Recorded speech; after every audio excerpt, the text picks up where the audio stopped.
together did probably 8 or 10 Southwestern magazines. And he was a grumpy old man, and who was just an outstanding researcher. And when I started looking at this project, I'm trying to figure out why I even knew about it in the first place, but we'll get to that in a minute. But I discovered a story that Doug had written for the Observer, and which he has written quite a few things that were published there. And it was a very comprehensive story where I got most of my information. But the other source of information is that at the museum, we have all of the South Bend journals and Local Harbor Pilots and a lot of the Raymond Heralds, the original copies, the original magazines at the museum, and they're indexed. There was a man who I'd like to do a story on sometime. Books have been written about him, Bob Bailey, who was a state senator, and he was also an aide, Julia Butler Hanson, and we have indexed, 25 three-ring binders that he kept notes in.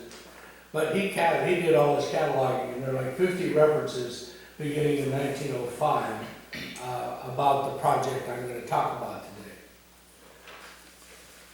My first job out of high school was with the South Bend Journal. I'm working for Mr. Hazeltine, who was the second generation Hazeltine. We'll refer to his father today in a few minutes.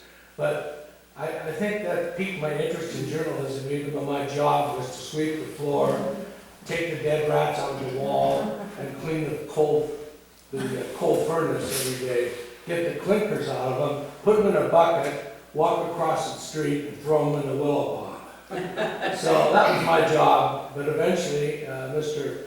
Hazeltine died, I think, in my senior year. I started as a June. And after he died, it was pretty obvious that he ran the paper as a hobby, and his real income was from buying and selling timber. So people kept buying the paper and going broke, and buying the paper and going broke. Finally, one day, I was working for him full time. I dropped out of college, and took my paycheck to get cashed, and they couldn't cash it. And then I went to Boeing. I worked at Boeing for most of the year. But and then I taught high school English in Ellensburg for 3 years and started a school newspaper and ended up just writing my own curriculum, and it was a dream come true. I had the yearbook, newspaper. You couldn't get me in one of those classes, so we took the introduction class, and I thought I was king. And it was great. I mean, I'm still in contact with kids from 50 years ago, as a lot of teachers are. So that brings me to this project, and this was in one form or another was, and I didn't research it, but was Swan brought up the need for perhaps Willapa Bay joining the Columbia River through that 4-mile portage from the headwaters of the Bear River to the Chinook River. So if you can envision that, that's a key to this story. And then Jefferson Davis, who was eventually the president of the Confederacy, he was Pierce's Secretary of War, and he came up with the idea of expanding this and perhaps making a canal all the way from Puget Sound to the Columbia River. And this was started in about 1905, and it had life in one form or another, although there was never a shovel in the ground. But it was still a topic of the state legislature clear up to the late 60s and 1970. So this was really something at the time. So the canal started at kind of by Bud Inlet, Olympia, and it was dug to Oakville, and in Oakville it picked up the Chehalis River and was going to widen the Chehalis River to Aberdeen. And then from Aberdeen it crossed the Grays Harbor, and then there was a canal to be dug from about Westport to Tokeland. And then from Tokeland, you're in the open water of Willapa Bay, and you go to Bear River and into the Columbia. Now, the reason behind this at the beginning was the fact that, as we learned earlier, we had 2,000 ships were broken, lost at the mouth of the Columbia. And while the loss of life, I mean, I've seen things from 200 to 2,000, but besides the loss of life, there was a tremendous loss of resources, ships and the ship's cargo, and stories of ships landing on the Peacock Split and breaking in two overnight. Because in the early days they were wooden, for one thing, but even the steel ones, like the Peter Iredale, suffered consequential losses at the mouth of the Columbia. So, in order to skip the mouth of the Columbia, the notion of a canal, three-part canal from Puget Sound to the Columbia would avoid the mouth of the Columbia. And it would provide tremendous amount of resources for all of the communities along the way. It's kind of hard to envision it today, thinking about it, but it got steam, picked up steam when the Suez and the Panama canals were done. And the Panama Canal was a particularly tortured event that took years to do. I can't remember the book, who wrote the book. I just read a book about the canal and the politics and the malaria and the France and all the other things that were a hindrance to that. It was an amazing event that was done. So this had with certain people, had a we could do it attitude. And it was promoted. It was even promoted in our legislature at one time, and they made an appeal to Washington, and the Corps of Engineers said, no way, too expensive, we can't do it. But then someone came up with the idea of making it just barges, not ships. So we just moved things. And then part of that history was the relationship between Portland and Seattle.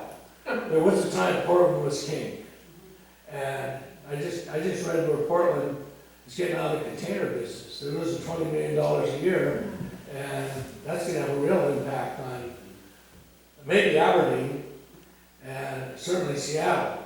But Aberdeen being a deep port, as a Westport the other night, there were 3 ships moored. You can see them, it's high tide, and ships moored right off of Westport, waiting to get access to whatever they had to move, whether grain or ethanol or Miatas or whatever was what they're waiting to do. So there's real action to having a deep water port right on the ocean. And that's kind of rare. Willapa, forget it.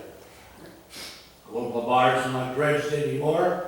When I was a kid, full-size lumber ships came in there, as many as 3 or 4 docked at the same time at the Port of Willapa Harbor, and Olympic Hardwood, and Weyerhaeuser.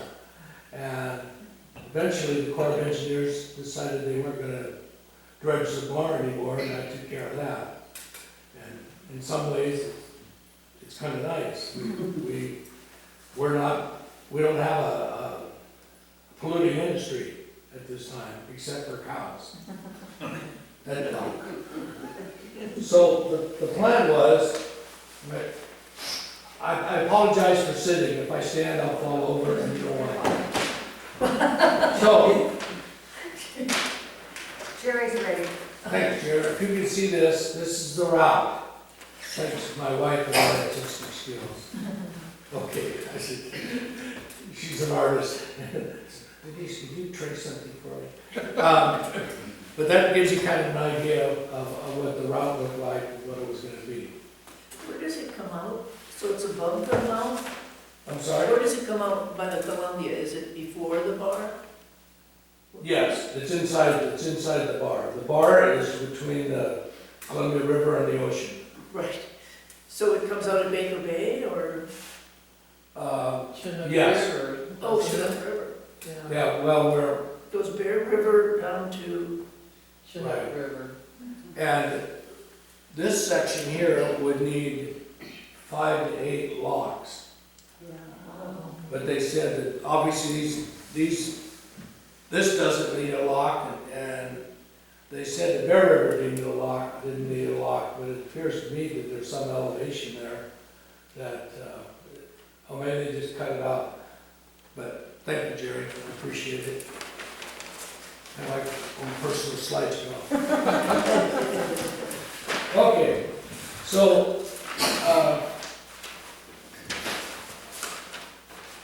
the owner of the South Bend Journal was Mr. Hazeltine, not Ezra. Ezra was his son, and but the elder Mr. Hazeltine wrote an editorial, and I'm going to read you the editorial just to get a sense of his.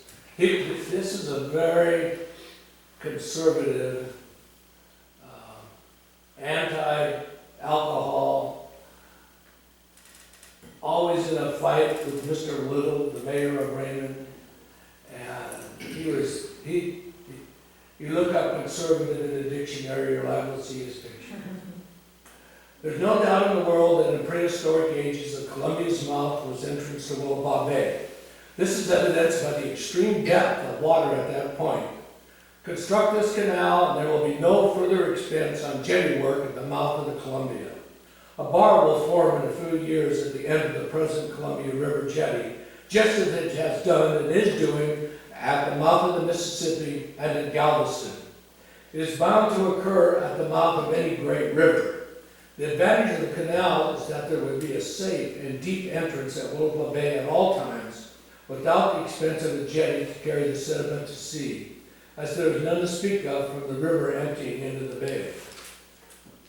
The jetty at the mouth of the Columbia would be abandoned, and that bar could be crossed in calm weather by vessels, as has been done in years past. The money which will be expended at the mouth of the Columbia in the next 5 years would build the proposed canal. How feasible the project is will be evident to anyone who will consult a map of the Bear River country. Let the canal follow the course of the Bear River to its headwaters, and until the Bear River Country Road is reached. Then follow the country road to the Chinook River. The two rivers can be dredged out at a small cost, and there would be but 3 or 4 miles of canal to dig. The settlers in that section will no doubt assist the government in its enterprise by working out their road tax on the canal. No locks would be necessary. I don't understand that sentence. By working out their road tax on the canal. They'd work, they wouldn't have to pay their taxes. labor. Oh, okay. That's what I think, In kind. in kind donation of taxes. Well, given my experience as a former county commissioner, they find a way. How reasonable the project is will be evident to anyone who will consult a map of the Bear River country. Let the canal follow the course of the Bear River to its headwaters until the Bear River Country Road is reached, then follow the country road to the Chinook River. The two rivers can be dredged out at a small cost, and there would be but 3 or 4 miles of canal to dig. F.A. Hazeltine, South Bend Journal. What year was that? When did you write that? That would have been 1905, probably. So, the Oakville to Chehalis, the mouth of Chehalis, Aberdeen, with 58 miles and as many as 9 locks. Grays Harbor to Willapa Bay is 10.5 miles, and Willapa Bay to the Columbia is 4.5. And this would form minimum passage all the way to southern Alaska, because they could go inside Vancouver Island and, well, somewhat sheltered. But this sounds a little crazy today. The ships would also bypass the unpredictable Strait of Juan de Fuca. And I lived in Port Angeles for years, and that was pretty rough water sometimes. It was fun watching bobbing around. And at this time, the ships lacked the technology of today, And so they depended more on the elements. And if you were able to, I'm not promoting the canal. Can you dig it? Okay. The canal would be between 90 and 120 feet wide. And right after Roosevelt was elected, the country was looking a way to put folks back to work. And the canal project was deemed shovel-ready. We did that with it.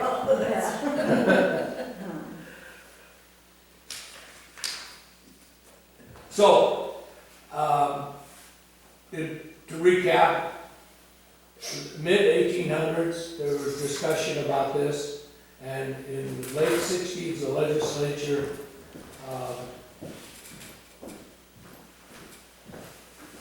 made a resolution and sent it to Congress for their approval, which didn't approve.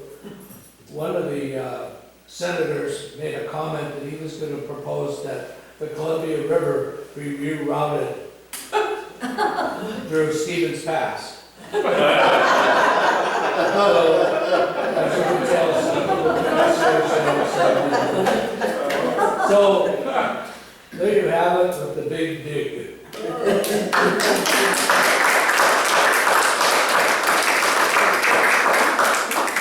Thanks, Steve, that's great. You know, my grandfather was in the state senate in 1910 to 1912, and he was on a committee to do with that canal. Oh, that's And, neat. so, it was a thing. Yeah. It was definitely a thing. And, Well, I heard about it, I think I was in high school when I heard about it. I haven't read it, yes, Jim. My father worked for the old fisheries department out at the State Fish and Wildlife, and I remember the dinner table discussion about the canal. And he said the initial proposal was a sea level canal into Willapa Bay, and he goes, the fresh water out of either Chehalis or the Columbia would destroy the oyster industry. oh, that's a point. And I don't know if you remember, but that in the 60s, late 60s would be a time when Coast Oyster Company had already formed. They'd been around about 15 years, I would guess, and Lee Weigert was coming into the leadership of the Shellfish Growers Association.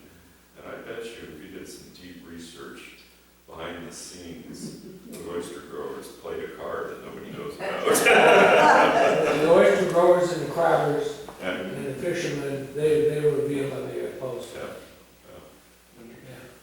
I have one thing to add too. I found the original plat map for Ilwaco, filed by J.D. Holman. And on his original plat map, he had a canal written in just west of 2nd Avenue, going over towards Black Lake and then a lock. And then he wanted it to go from Black Lake up Tartlet Sioux to Willapa Bay.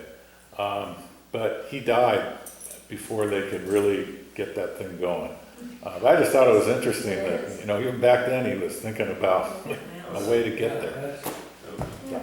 Okay, Mike, you're on. Okay, all right. Just work. Hey.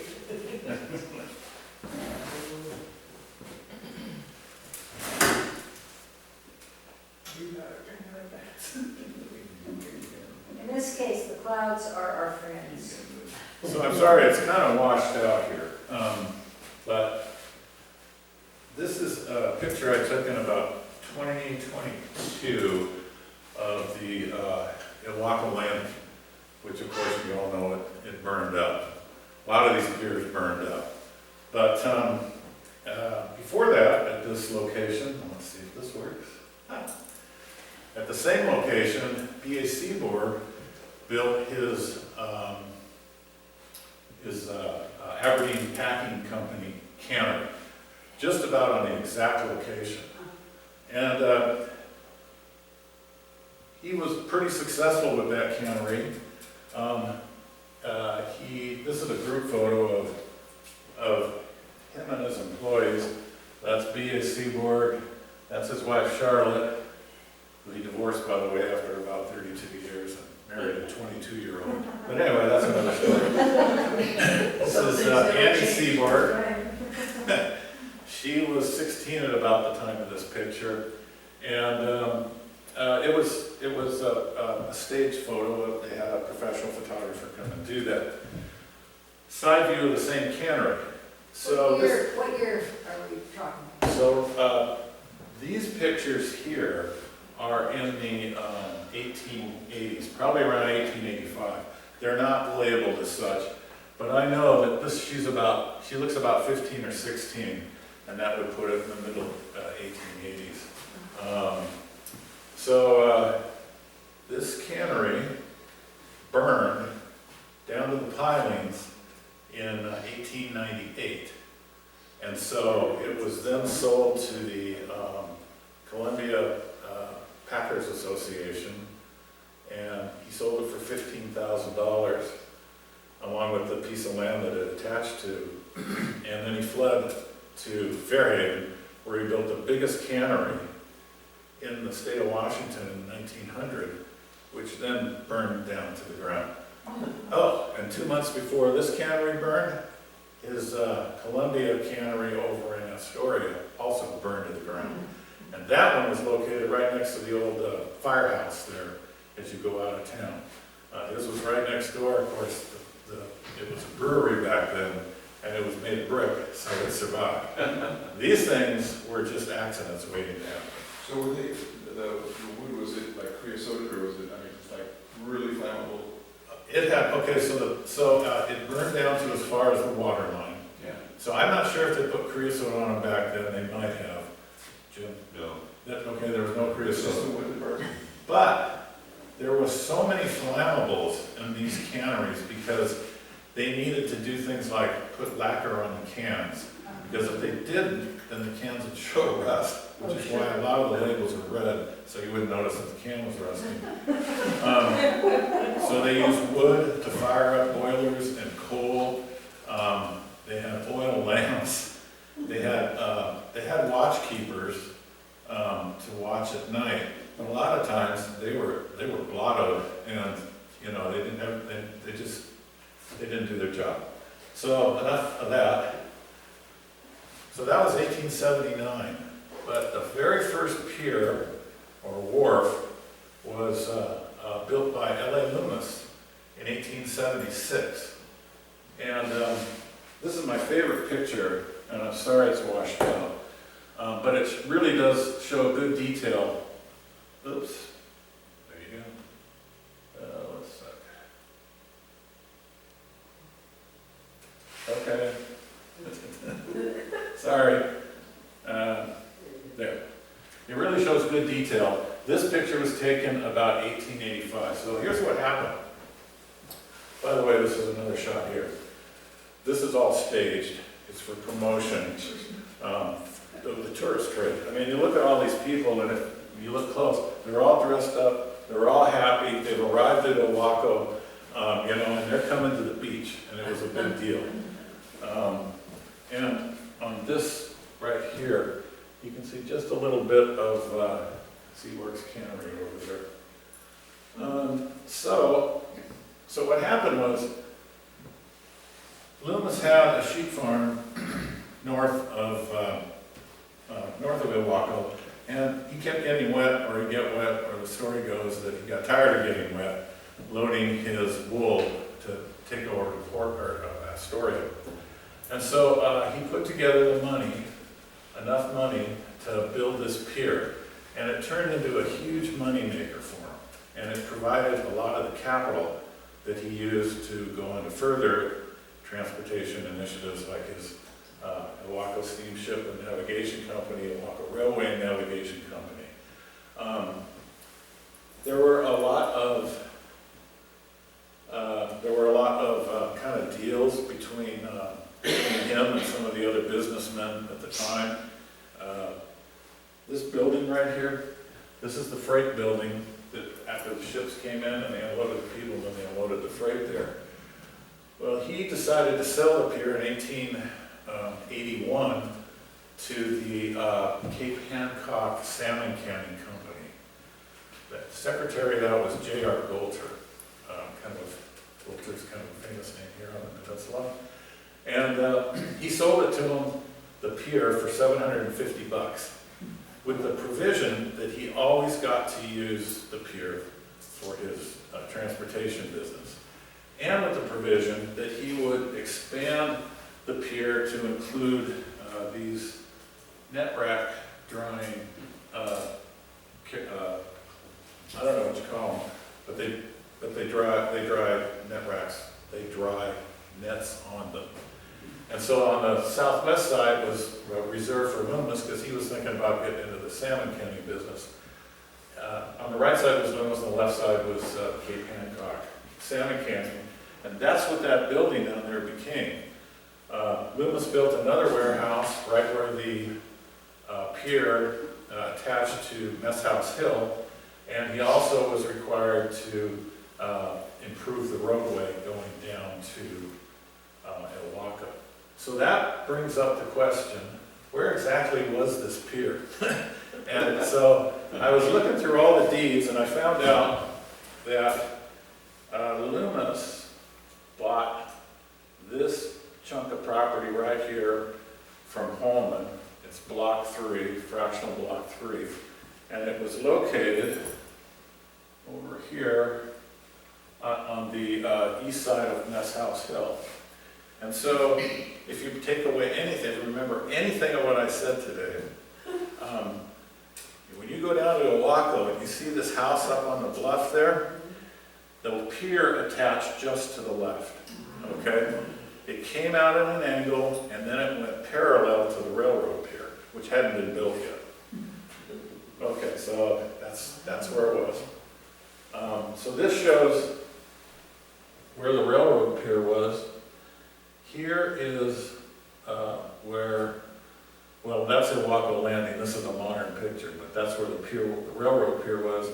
And then the Ilwaco Wharf Pier came out like this, and then went straight down.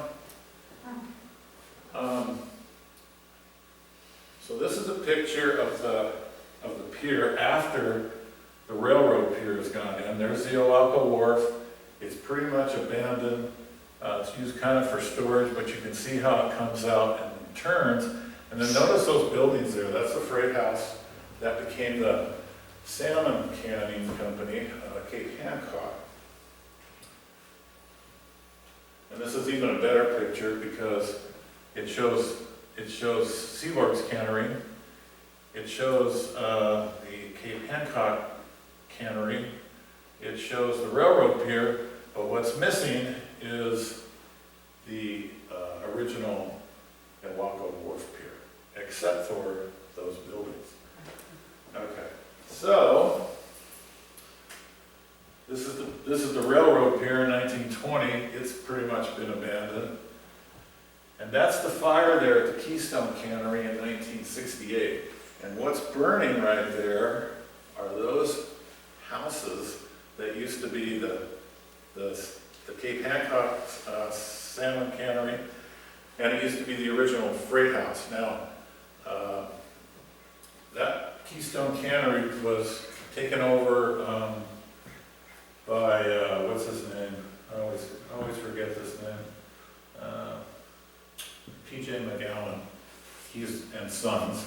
They're the ones that did that. And then over the years, the wharf was removed and they put in a plank walkway to get out there. That building, but those buildings were the remnants of Loomis's Ilwaco Wharf Company. And they were abandoned at the time of this fire. And in fact, the port commissioners were looking for somebody to come and knock them down. I read a little blurb where people were saying that even after it burned down, at low tide when you went out, you could see the old boiler from that cannery still in the mud. Now, I don't know if you can still see it or not because I don't go fishing, but it's probably still out there. And then finally, I just wanted to leave this with you. This is a Sanborn fire map for Ilwaco, and it shows the location. Here's where Seaborg's Aberdeen Packing Company was, and it then was taken over by the Columbia River Packers Association. They rebuilt the pier, except they didn't put any buildings on it, okay? And they just use it for drying nets and for storing junk. And then here's McGowan's Keystone Cannery over here. Eventually, they took it over in 1903. Eventually, they added a plank road to get out. And at some point, after the railroad pier went in, the original wharf was dismantled. And so that's kind of confirms what I kind of figured, you know, eventually they took it out, but these maps are available online, and they're very cool, because for the peninsula, every town except Oysterville's got one. And some of them are for 1909, some of them for 1929, or 28, or whatever, I can't remember. But if you're in the Timberland Library system, you can go look at these maps online, and they show you all sorts of very cool stuff. And, you know, when it's raining out, you go and look at them, and you go, wow, look at that, you know, who knew? The other thing I took away from this is that for the fires at the canneries, it didn't matter whether it's 1898 or 1968. Once those things start burning, you're never going to put them out. It's just almost, you know, impossible. Too many flammables, too much dry wood. So, that's it. Any questions?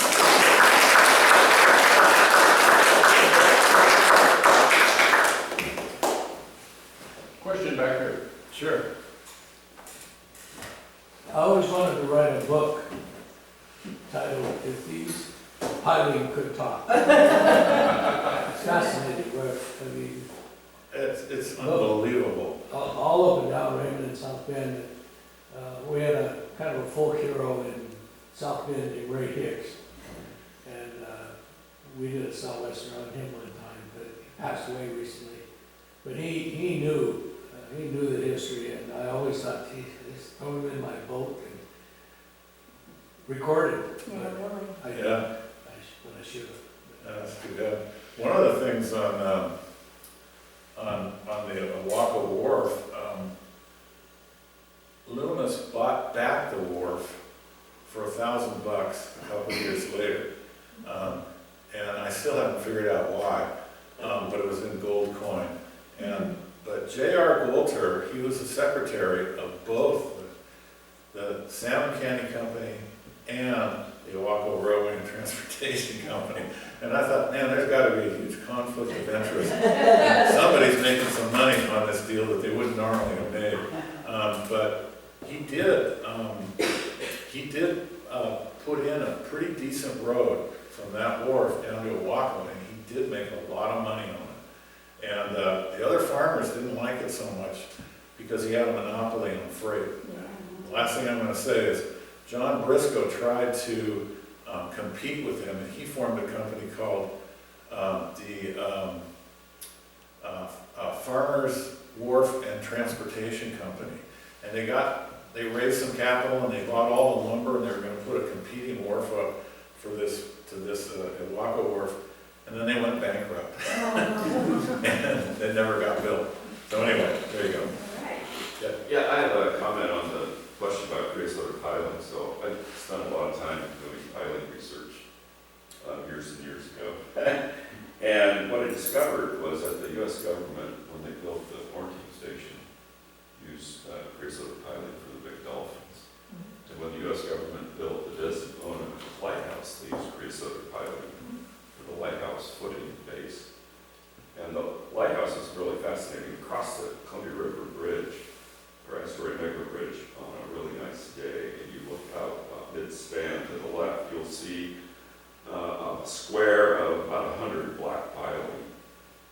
And those were the old Desdemona lighthouse base. And one time I came over the bridge, and it was about 105 degrees. It was a really hot day, and all of that creosote was weaving out. It was slick. It was drifting up the river, so I knew that was confirmation. So here's the story is, only the government could afford creosote piling. They were extremely expensive. And if you read Swan had a really interesting comment. He says, a young man with a skiff and an axe can make a very good living cutting planted trees for planting for the San Francisco market because they were in a huge demand. And at that time, you could cruise along the shoreline of Philippa and cut down a tree with an axe, limb it to both, take all the limbs off and then cut it to length, and then sell it to a coasting schooner which would load it and take it to the San Francisco market. There was so much wood available that you could build land out of wood, basically. That's what a wharf is.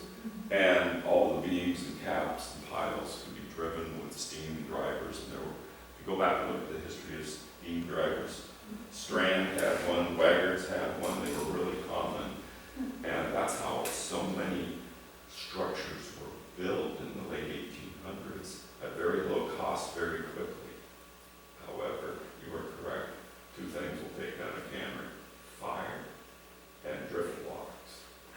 The old Altoona cannery was taken out by drift logs that took out the piping, bashing against it. Yeah. So, moral of the story is you had a lot of money to put in creosote pipe. You know. Jim, are you gonna give your sticks tour? I should do anytime? that. I should revisit that only because I had so much fun. If you study shape and scope, you can determine did they use carts, trucks, trains, vehicles, for example. Every vehicle has a different weight loading and thus everything is built differently. And if you go to the old Napton sawmill site, there's a great concrete structure there. Why would concrete be in the middle of a piling structure? One very good reason: steam engines.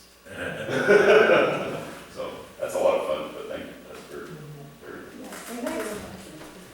Okay, Jerry, you are on, so now We need a stretch break or anything?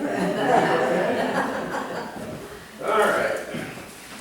no carriages, but lots of information. Lots of information. Actually, it's really interesting hearing Mike talk about the fires on some of the wharfs and things like that. In the carriage industry, which most of that was in the Midwest and in the East, because that's where the industry was, by the time people were moving out here, there wasn't a lot of carriage makers out on the West Coast because they had trains bringing that stuff out by the time people were settling out here. But at one point in the 1880s, 1890s, they say there was over 10,000 carriage makers in the country. 10,000. And some of the big ones, like Studebaker, Mitchell, some of those guys, every one of those, Brewster in New York, every one of their carriage-making shops burned to the ground at some point, in some cases twice, because a lot of them had 7-story buildings, and they built the carriages on the bottom floors. The top floors were nothing but drying rooms for the painting process. But as Mike said, all the lacquers and all wood and everything like that, most of them burned down at some point. Then they rebuilt them. Studebaker out of South Bend, Indiana, burned down 3 times. So yeah, it was very common back in those days. Yeah, so I'm Jerry Bowman. I'm from the Carriage Museum. How many of you guys have been to the Carriage Museum? Some of you haven't. Shame on you. Shame, shame, shame. How many of you been to the Carriage Museum recently? In the last couple of years. All right. The reason why I say that is, let me see here. I gotta get coordinated here. We already know who I am. Carriage Museum opened we're in our 22nd year, and we opened back in 2002 as a result of a very generous donation from Gary Dennis. You guys know the Dennis family. Gary had a private collection of 21 carriages. That 21 has grown now to 63, 64 is in my shop, and 65 is in a carport I haven't started working on yet. So we get carriages from all over the country. I get probably 3 or 4 calls a month from all over the country from people saying, we inherited Grandpa's barn, and there's a buggy in here, there's a wagon in here. Can you tell us what it is? Sure, we'll tell them what it is, and they'll say, what do you want? And we turn down 99% of what's offered now. A lot of you, if you haven't been there recently, we in 2015 added a big extension under the front. We call it the barn because we had a lot of elegant carriages, but we wanted more work-related stuff, stagecoaches and things like that. So we added that on. We're full. And in addition to the carriages that we have, thousands of artifacts now. So we've really grown the museum, and we're really proud of the fact that we are the largest nonprofit tourist attraction on my slide there, it says Pacific County. We make that Twin Harbors County now, or all the Twin Harbors, because we're We're the biggest nonprofit group that's open every day of the year. We're open 363 days a year. So come visit us. We're open 10 to 4 every day. For the purpose of the presentation, Cindy would ask me to talk about horse-drawn transportation in the late 19th century, early 20th century, and I'm going to do that, but I want to just back up a little tiny bit before we do that and give you just a little bit of brief history on horse-drawn transportation in the country. Okay? A lot of people that come into our museum when we do these kind of talks on tours or whatever, they assume that in the history of America, we always had horse-drawn transportation, and that's not true. In the 1600s, the Pilgrims and all that, they didn't have horse-drawn transportation. It wasn't even until the late 1700s when we started to see some of that stuff. George Washington, 1776 and that, he had a carriage. It was imported from England, okay, because we didn't have carriage makers. We didn't have a lot of people over here. At that time, we had 2.5 million people in the country in 1776. We didn't have a lot of the skills to build that. There were some carts. Most of the carts were hand-pulled, two-wheeled carts. Some were horse-drawn. The wheels for those carts, they were imported from England and Germany and France. So we didn't have that. Things changed pretty rapidly in the late 1700s. By 1800, okay, there was about 7 million people in the country, and a lot of the skilled labor came over from Europe, and we started to see the carriage trade start to be used in the country. Let me keep going here.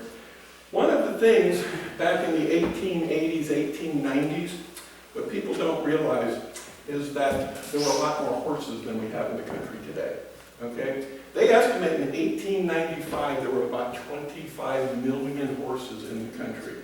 That peaked in about 1928 with about 30 million horses, okay? And we're going to talk about some of the problems associated to that in just a second here. But think about that. Today we have about 3.5 million horses. We have, what do we have now, 330 million people in the country, something like that? We got a lot of people in the country now. Back in the days when they had 25, 30 million horses, we only had 70, 75 million people. So the ratio of people to horses, some cases were 2 to 1, 3 to 1 in towns and in villages. So things were really, really different back in those days. And there were a lot of, it's hard to see on that, but basically there was a lot of different styles of carriages back in those days. There were some really elegant carriages, okay? Those were for the well-to-do folks, okay? There were common worker carriages, buggies, surreys, things like that, work wagons, okay? There were sleighs if you lived in that part of the country that you needed sleighs.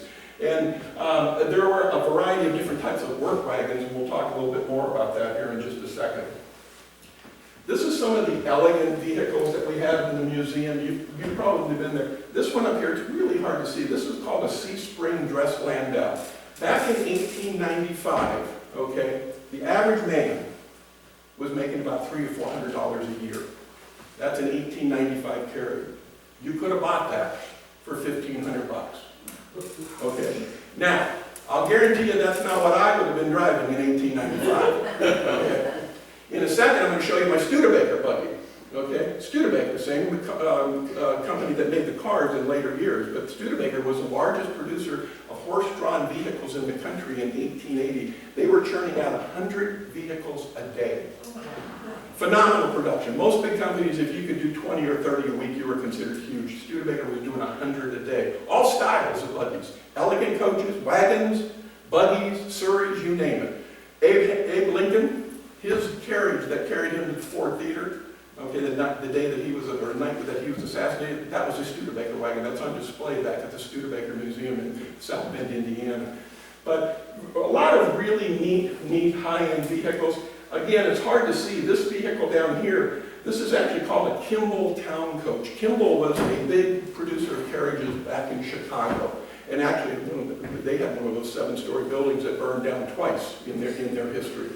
But that town coach got kind of an interesting history because of some names. That was once owned by a guy by the name of F.C.A. Dankman back in Illinois. That's a name you guys have never heard about. Dankman was a grocer back in Illinois. He came home one day and he told his wife, he said, there's a business opportunity in town. I want to buy it. She said, what is it? He goes, a lumber mill. She said, well, go ahead and buy it. He said, I don't have the funds to do that. She said, go to my brother, he'll help you. He was reluctant to do that, but eventually he did. His brother-in-law happened to be a guy by the name of Frederick Weyerhaeuser.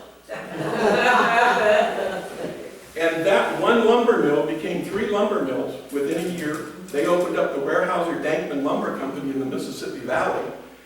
Dankman ran the business. In fact, he lost 3 fingers in a mill accident. But he ran the business. That was one of his many carriages. Okay? And Weyerhaeuser broke away from him about 3-4 years later. Friendly breakaway, came out here to the West Coast and bought up most of Oregon and Washington and half of Canada. I mean, so we know that name pretty well. As I was telling you, that one vehicle, $1,500. This is my little Studebaker buggy up here. Again, it's hard to see. Little buggy, $45 back in those days. Okay, $45. So that's what I would have been driving. Okay, I'm making $300 a year. That's more in my style right there.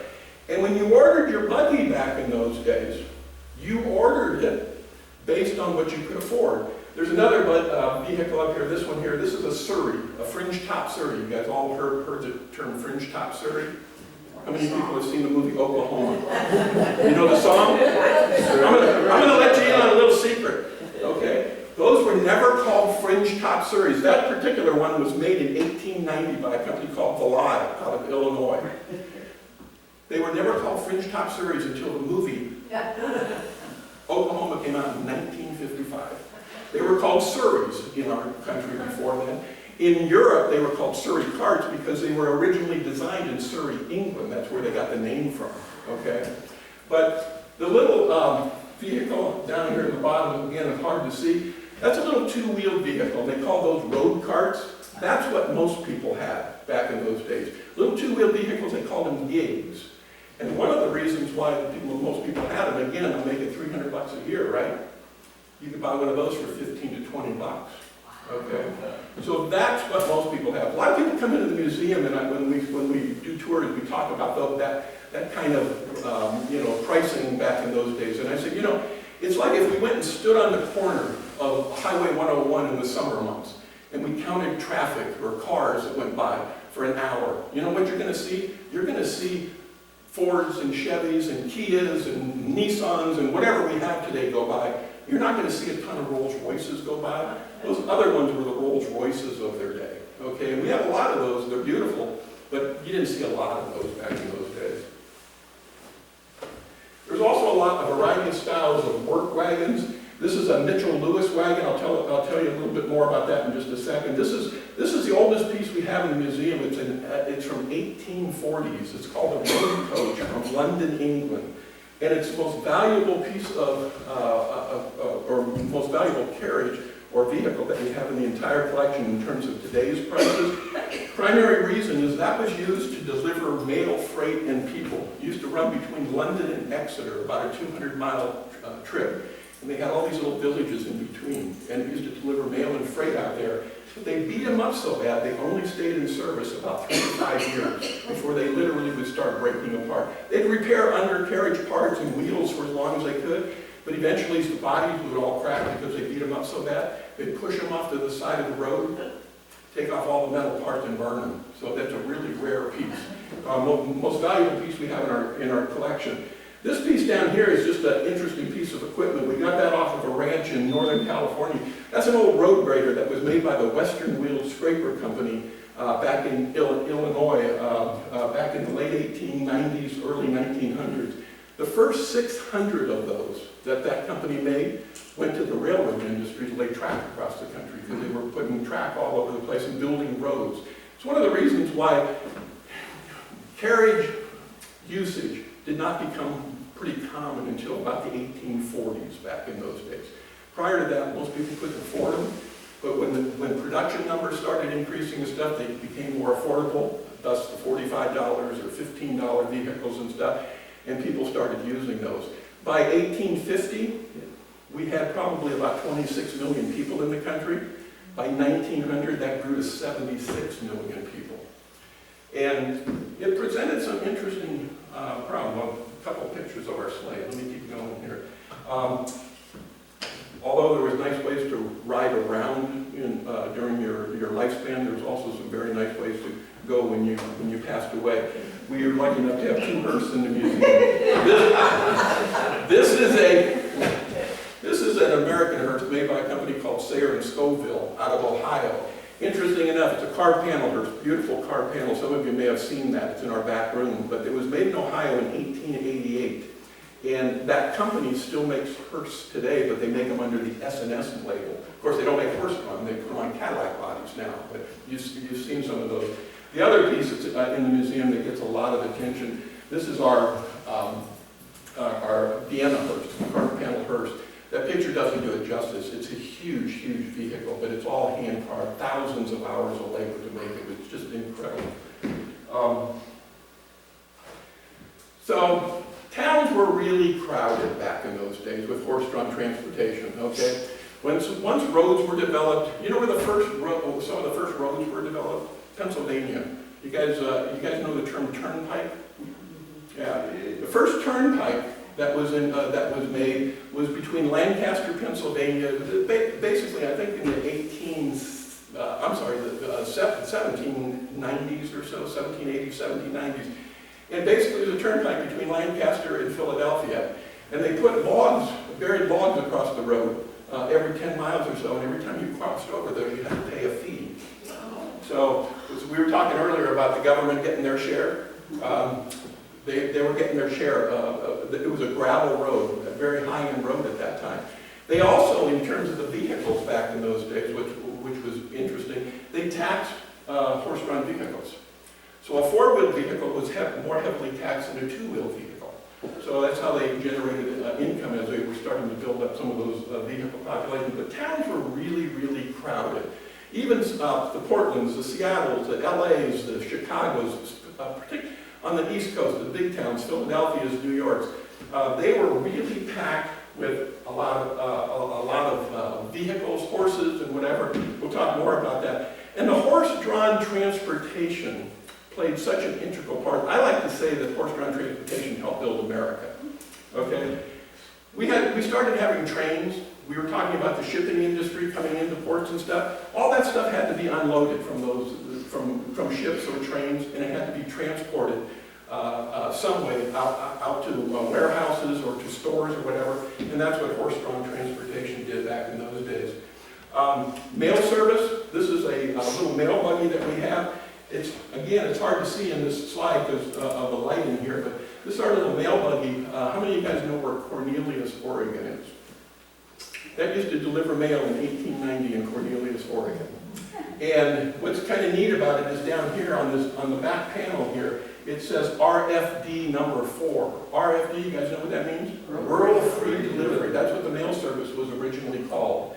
So this used to be down in Cornelius, Oregon. We actually are lucky enough to have an original picture of the original mailman in it. And this sits right in the front end of our barn. And when people come into our barn, they look at that and they go, "Are you going to restore that?" And I laugh. I go, "Heck, that's already been in the shop 6 weeks. You should see it when we got it." So what we try to do in a lot of these vehicles now is rather than full restorations, we try to do more conservations, keeping original paint and patina and keeping some of that history alive.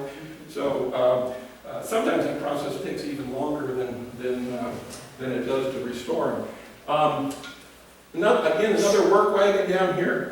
It's hard, again, I apologize for the pictures in here. The lighting's not great, but this is a typical scene in a small rural town. This picture actually is South Bend, Washington, right up the road from you. You see all the horses back in here, the delivery wagons. That building right there is still standing in South Bend. That's the transfer building directly across from the community center. You guys probably have seen that. They used to bring products in via train or via ships. They would go to the transfer building, and from there it would be distributed out to various businesses and stuff. What's really interesting is this is a plank road that was there now. It's asphalt today. It's not planked any longer, but pretty neat picture. And in the logging industry, let me go back one here. In the logging industry, horses played a really important part. Down here, this is actually called a running gear that was used in the logging industry. The running gear is basically the undercarriage of a wagon, okay? But on a wagon, the piece that connects the two axles, that's called a reach. And on a wagon, that's a permanent reach. It's a solid piece of wood. On a logging vehicle, they have what they call a slip reach in there, and there's a pin that you can pull out and extend that wagon, the wheelbase out. So for the logging industry, you could see when they were hauling big logs out, they could extend that wheelbase out and put a lot of weight on top of that.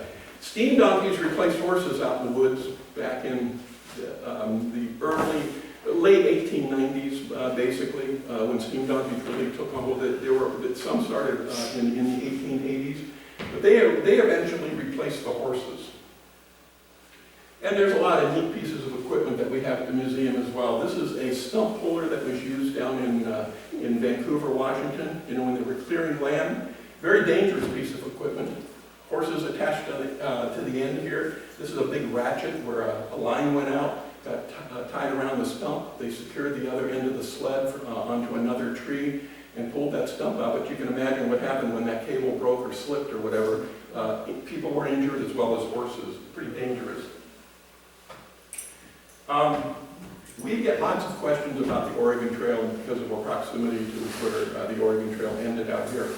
I'm not going to spend a lot of time talking about that. You guys know the story of the Oregon Trail. I will just say this. Whatever you've seen in movies, it's not true. Okay? It's just not true. Okay? In movies, they always show people crossing the Oregon Trail and mom and dad are driving a beautiful team of horses. First of all, they rarely used horses. They used ox. You know why they used ox? Did they eat better? Yeah. Shrubs? Exactly. They were more fuel efficient. Yeah. Yeah. An ox, with a horse, you have to take grains and things like that, and water them more. An ox, they'll eat weeds on the side of the road, so that was one of them. An ox can pull more proportionate body weight too, so that was a good thing. And the ox was much cheaper. A good team of horses back in Oregon Trail days, probably $150 for 2 good horses. You could get 2 ox for $25 to $50, depending on who you were buying them from. Okay, so they were much, much cheaper. And an ox can pull more weight for a longer period of time. They're not as fast as a horse, but they're much more efficient. So the other thing that they never show you in the movies is that on those wagon trains that are coming across, the last 3 or 4 of those wagons were filled with nothing but extra wheels. They never show you that in the movies. But as you're going across the deserts and all that, you're breaking spokes, the fallows, the piece of wood on the outside, the metal band, the tire. Things are happening out there, and those are getting, you can't fix them on the fly. So they would take a wheel off, put a new one on, and when they got to the next town, their length of stay was based on how long it took the wheelwright in that town to fix all your broken wheels, because you can't go on without it. So that was good for the economy of that town, because suddenly you got 100 people out of town buying your supplies and things, so it worked out pretty well for them. The other thing, and this is one that a lot of people get a kick out of. When they would come to a stream or a river, okay, where the spokes come into the hub, those get loose, especially in hot climates. So they used to take buckets of water and drive their wagons right in there and pour it on there to keep swelling on those spokes, okay?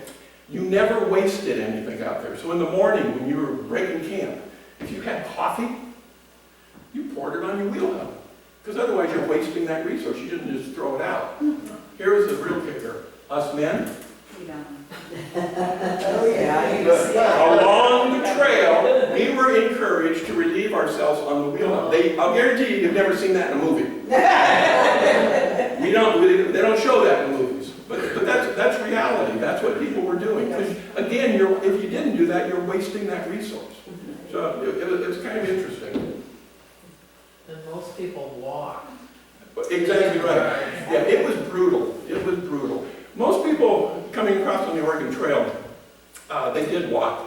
Unless you were ill or just couldn't physically walk, maybe a young newborn baby, but even 3 and 4-year-olds walked next to their mom, so they walked across the country. The other thing that was interesting about that is, the Oregon Trail started back in the St. Louis area, came out west here and whatever, and some people broke off and went to Utah and down to California, other people came this way, right? But what was interesting about that is that the first few, there was 500,000 people that came over the Oregon Trail. Okay, the first few needed guides, maps, scouts, things like that. After a couple thousand went through, all you did was follow the ruts, right? You could follow, and if you couldn't follow the ruts, you followed the trash along the side of the road. By the end of the Oregon Trail, by the end of it, okay, after some 500,000 people, you could also follow the graves. They say that there was a grave along the Oregon Trail every 200 yards. Every 200 yards, all you had to do was follow the graves and you could find your path. Yeah. Sad, but true. Yeah. This is a famous picture you guys have seen before. This is your Loomis run that used to run along the beaches here between Ilwaco and here at Oysterville. They called it a stage run, but I'm going to let you know a little secret. It was not a stagecoach. Okay? They didn't use a stagecoach because stagecoaches would have bogged down in the mud and the sand. And so what they used to use is they either used a mud coach, which is basically a stagecoach with no sides or doors because they wanted to lessen the load, the weight of the load. So they had drop curtains. But the most famous picture that you guys have that has been around a long time, this one here, I love the picture. This is basically what they called an express wagon, a single board express wagon that they put seats in. They put bows up over here and covered it with a canvas tarp. Okay, that was their stage line. It's hard again to tell in this picture, but the wheels here, a normal wagon wheel, depending on who made the wagon, is anywhere from 2 to 2.5 inches thick, that metal band that goes around there. On the beaches and stuff, that became 4, in some cases 5 inches, because you wanted more thickness so you didn't sink down. And this type of transportation that ran along the beaches here, they did that because they didn't have roads, okay? And that type of transportation was very, very common in other countries as well. Australia used it a lot, South America used them, wherever there was that type of beaches along there, they used those a lot before they built roads, so pretty interesting. So, they went from horse-drawn transportation to motorized transportation in the early 1900s. Actually, some of it started in the late 1890s, but it's really picked up in the early 1900s. And they went to the horseless carriage. This is a picture of my little Studebaker buggy that I showed you earlier. This is a Studebaker car, okay? If you look, again, it's hard to see, but the body style is exactly the same. They changed out the wheels a little bit. They put a small combustion engine in the back. They put a braking system on them. Instead of a steering wheel, they had a stick called a tiller back in those days. That was called a horseless carriage. And a lot of design from the carriage industry went to the automobile industry. This is our produce cart in our museum. It was made in Ohio originally. But delivery wagons, that same style, became motorized vehicles in later years. So it was kind of interesting. Jerry, I have to interrupt you just with one little thing. The first automobile that came into Oysterville, my Uncle Edmund was about 3, and everybody gathered. It wasn't our family's car, but everybody gathered around. What year was this? What year was this? About 1911, 1912. Okay, yeah. And everybody gathered around to see it, and Edwin kind of backed away, and he said, "Will that beast bite me?" And as a matter of fact, his uncle later was cranking it and broken arm. Broken arm, so it kicked him. It didn't bite him. But even in my mother's old age, and she lived to be 97, all the people in the family talked about the rear wheels the hind wheels of a car. Oh, because they grew up with horses. Yeah. Those were the hind wheels. The hind wheels, sure, yeah. Yeah, I haven't heard the hind wheel story before. It's interesting in talking about horses and how horses drew. I tell people, we have some fiberglass horses in the museum. I tell people these are the best kind of horses to have. Once we trained them to stand there and look pretty, we don't have to feed them, clean them or anything. I don't know if any of you ever mucked stalls, but that's a heavy process sometimes. But a horse, basically, if you think about it, if we had a horse standing here, his front shoulders, that's the engine. That's the combustion engine of the day. That's where the power comes from. His rear quarters, that's the brake. Okay, so when you're hooked up to a carriage or a wagon or something like that, I mean, if everything's working great, it's fine. okay? But when that brake decides to not do what you want it to do when you want it to do it, you better hold on because you're going for a hell of a ride, okay? And people don't realize that, okay, is that horse-drawn transportation, okay, before automobiles was more dangerous statistically than automobiles today. More people injured and killed, okay? There were so many horses on the streets of big towns, even rural towns. How many of you guys have ever been to New York City? A lot of you? Okay. New York City is a crowded place, right? You'd agree with that? I used to have to go there on business. I don't like New York City, personally, okay? I like Oysterville. Okay? But way too crowded for me, okay? But it was crowded in 1895, too. Think about this. In 1895, they estimate that there was between 200 and 250,000 horses in New York City on any given day. Okay, now, a fun horse stat for you guys. Are any of you horse people? Okay, you can validate this for me, Mike. Okay, the average adult horse weighs about 1,000 pounds. And they get bigger from there. You know, a big draft horse could weigh 1,700, 2,000 pounds. I mean, they're big. But the average horse, that 1,000-pound animal, they drop between 35 and 40 pounds of manure a day. Okay? And they pee about 2 quarts. Okay? So think about New York City in 1895. 152,000 horses on the streets on any 7-day cycle. They say, it's really hard to see in this picture, but see this, what looks like dirt in this town? That's not dirt, that's horse manure. Okay. So fun during the heat wave. Yeah, so back east, if you've been to New York, when it gets hot and sticky, you can imagine what that was like. Okay, they say the stench was unbelievable. They had empty lots with 3 stories high of horse manure. They used to pick it up, they used to employ 150 work wagons that actually, 2-man crews. Jim and I were a crew, right? And so you drove for a while and I followed you. We did this about 12, 14 hours a day. And when I got tired and I couldn't do it anymore, we switched places. You got down and did that for a while, right? And people asked me on tours all the time, what'd they do with all that? They used to back those wagons up to barges, take it right out in the rivers that surround New York City and throw it in the rivers. That's how they got rid of it. There was so much of it. Okay? People on tours have said, well, why didn't they give it to the farmers? I said, the farmers had plenty. They didn't need it. There was lots. Okay? But I mean, when they left this era of transportation, wanted to dispense with the horse, when they left that era of transportation, the early cars, they advertised them as the solution to pollution. The automobile will be the solution to pollution. And they were right for a while. They didn't realize it would be 800 billion cars someday, and we'd exchange one type of pollution for another, but that was their theory. And what people don't realize also is that they shared the roads for a long time. You know, they didn't just bring in cars and boom, the horses were gone. Okay? They shared the roads actually up through most of the early 1900s, about 1930. And in rural towns, it even went further than that. But most, in big towns, most of the horse-drawn stuff went away. But in that overlap period of time, the early 1900s, 1910s, 1920s, you can imagine it even became more dangerous to ride a horse-drawn vehicle. Because when this guy comes buzzing by at a much faster speed and he backfires, imagine what that horse is going to do.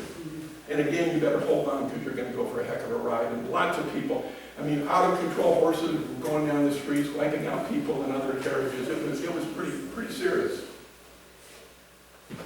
How much time do we have? You have about 3 minutes. Oh, 3 minutes. Well, very quickly, you guys know that at the Carriage Museum we do a lot of restoration, conservation work and stuff like that. I've got a shop at home. This is just pictures. Again, it's hard to see a little Portland cutter that we're working on. This is a roof seat brake that we had all disassembled a few years ago. We actually did a conservation of that. You might have seen this vehicle down at the Columbia Museum. We put that on display last year for them for one of their productions that they did down there. It's a really neat vehicle. But with that being said, we have at our museum, just like you guys want to keep Oysterville history alive, I want to keep horse-drawn history alive. And we're very proud of what we do here. We're also equally proud of the economic vitality that we bring to the community.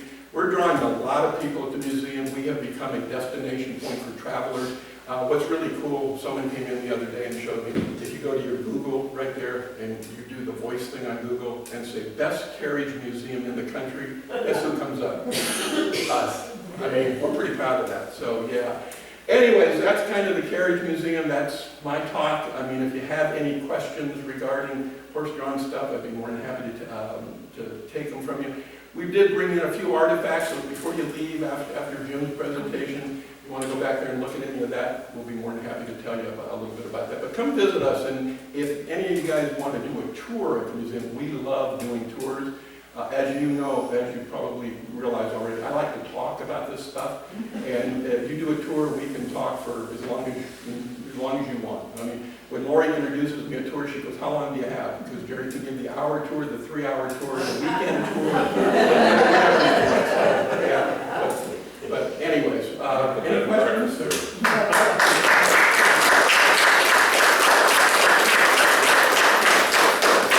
First of all, as a New Englander, I'm charmed that you had to ask if people knew what a turnpike was. So, well, the wheel thing, did the average carriage maker make their own wheels, or did they subcontract?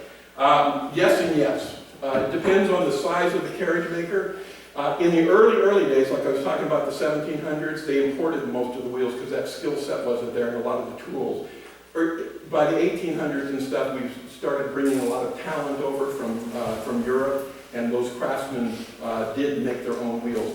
Wheelwrights, every town, every rural town, every major town, multiple towns, they all had wheelwrights, and that was kind of the hub of where people gathered, because you're always repairing wheels on those.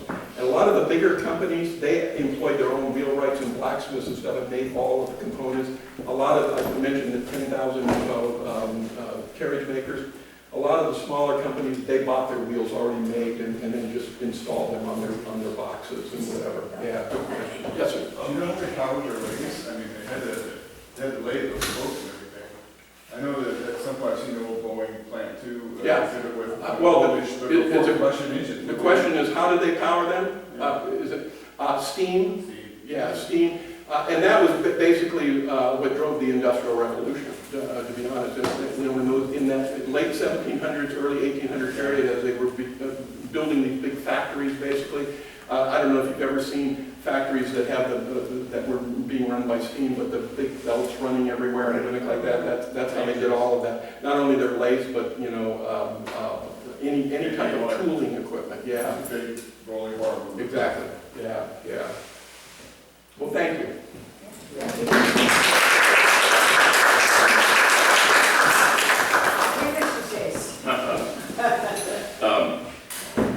A little bit about me, so you sort of get a frame of reference. I was born in Ilwaco, I grew up in Ocean Park, went to high school in Ilwaco.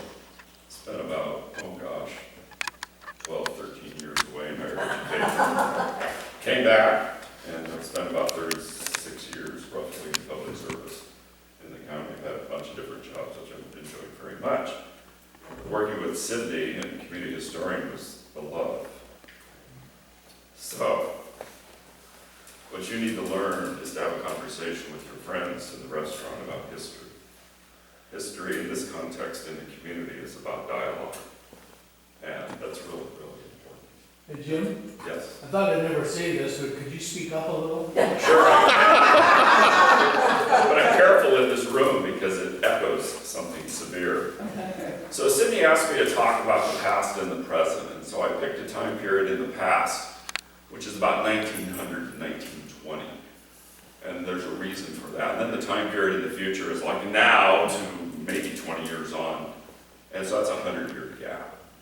And she wanted me to talk a little bit about steam launches, steamboats of the past, and also then talk about ferries of the future. So that's sort of the context. Because I live in Seaview with Diane and I commute to Raymond every day, I drive a lot of familiar ground, and so I'm going to throw out some place names to you to see how you react. Actually, what I'm going to do is I'm going to ask you if you know the place names. So you know where Oyster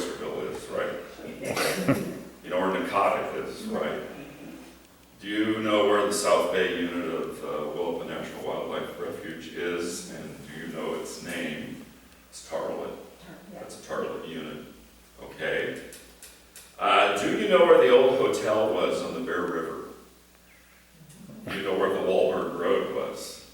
The Wahlberg Road is the county road that those commissioners were referring to, because the Wahlberg Road leads to Indian Creek, and that leads to the dam, and that leads to Bear River. So anyway. Do you know where Sunshine Point is? Yeah. Yes. No. Do you know where Paradise Point is?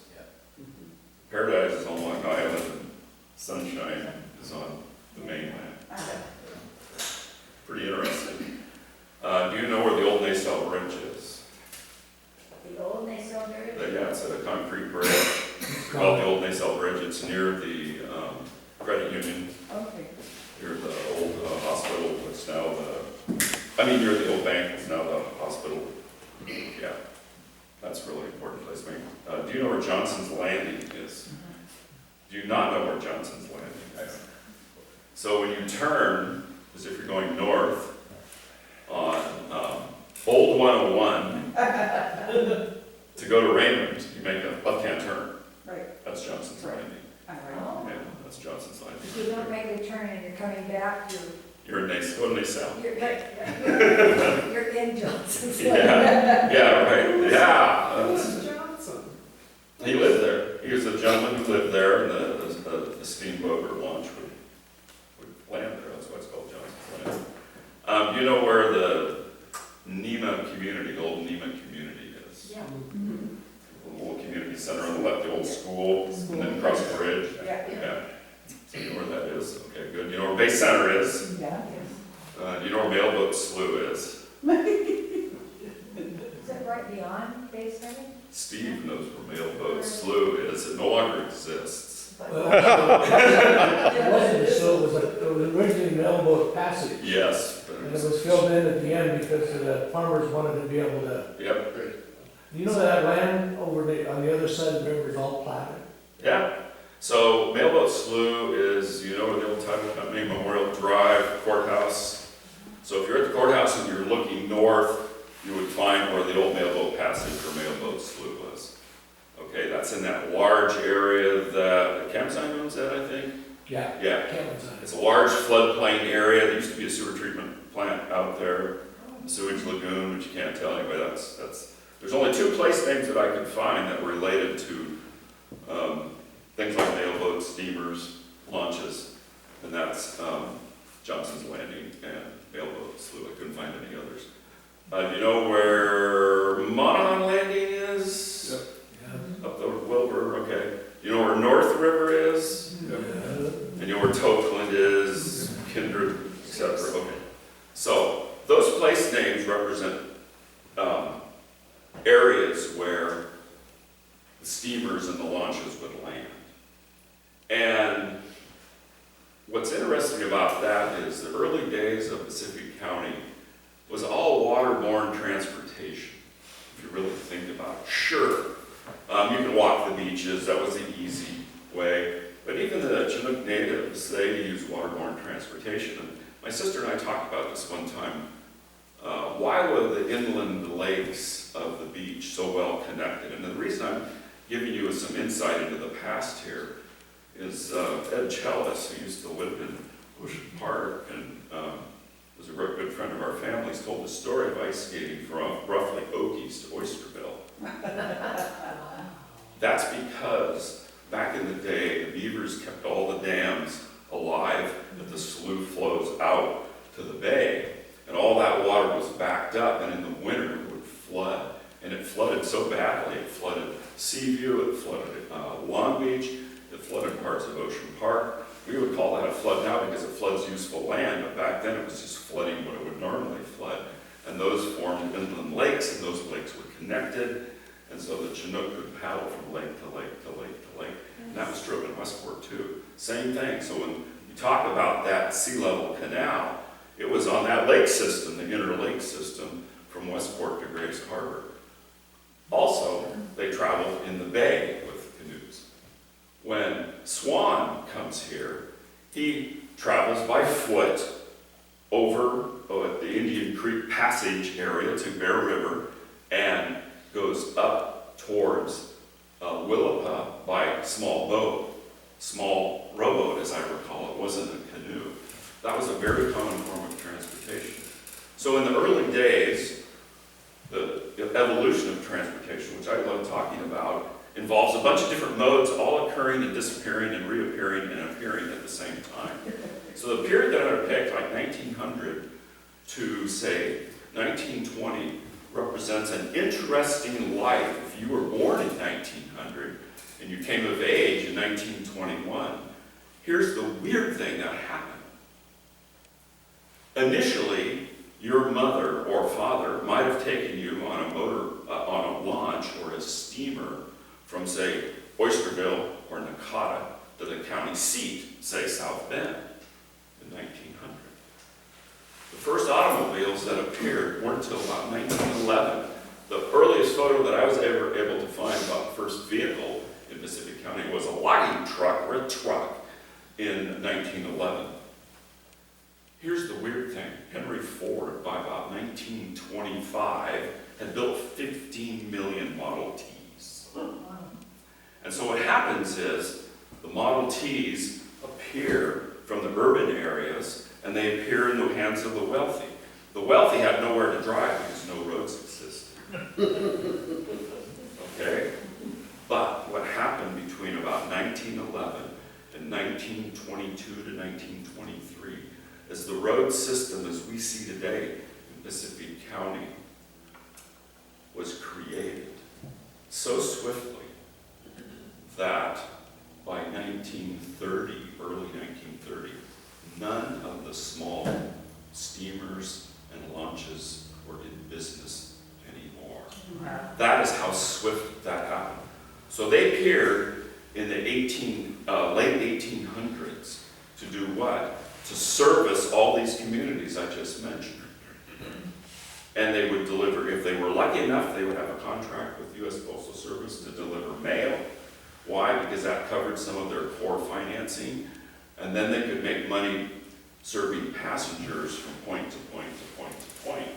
So, if Sydney wanted to go to the courthouse to file a deed, she would probably take a rowboat at Oysterville and row out a bit, or maybe walk out on their early pier at the right tide to get on a steamer that was probably going to stop also in Tokeland or Bay Center and eventually get to the county seat in South Bend. Now, actually, I know about that because my family lived here.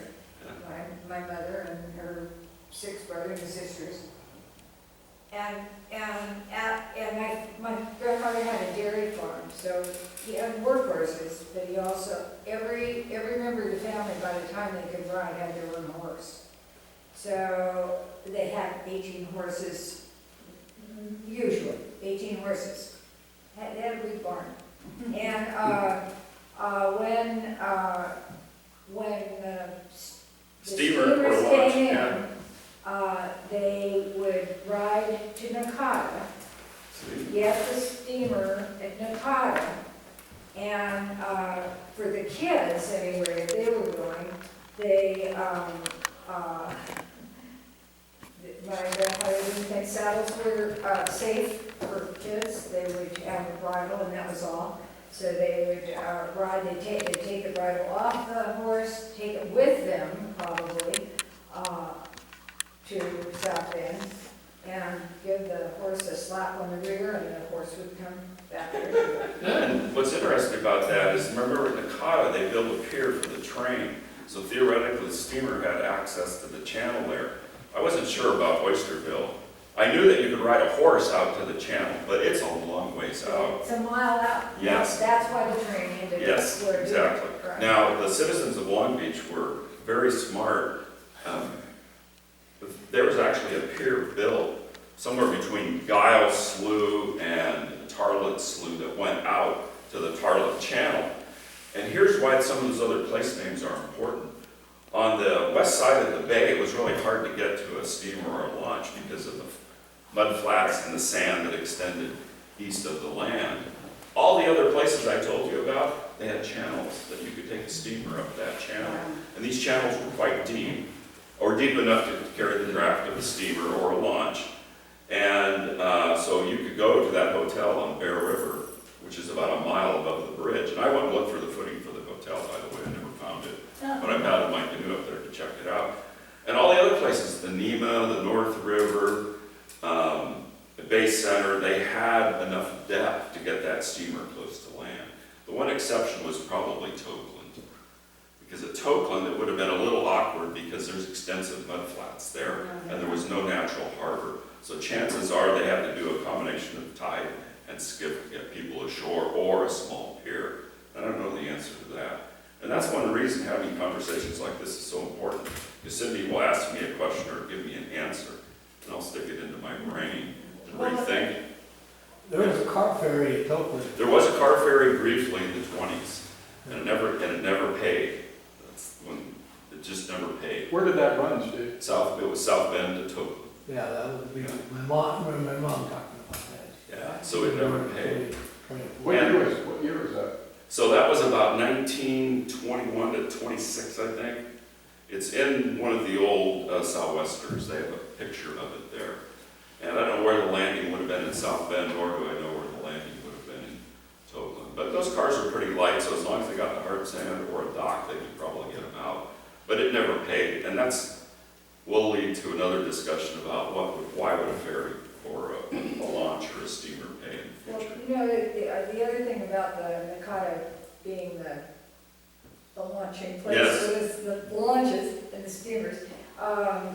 I know that the Harrell family lived in Ilwaco, and their dad lived on worked at an oyster station out in the bay, and so the summer, Mom and the kids would join him in the oyster station.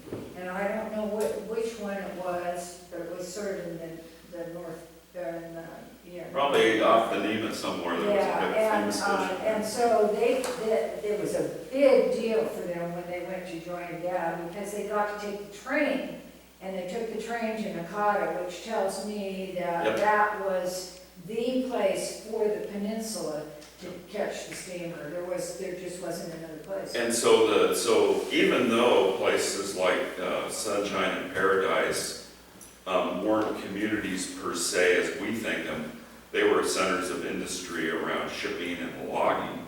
And so people would want to go to those places, or workers would want to come, or families would come to those places.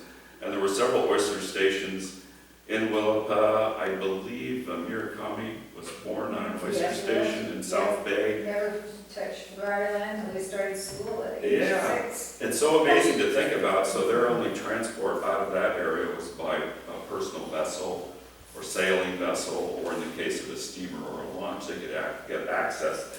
Now, I've never found any reference how do you flag down a steamer if you're in an oyster station, but most likely they put a white flag out or something to so that the captain would see, and then it becomes sort of a whistle stop, or like the old railroad on Highway 6, the old Northern Pacific.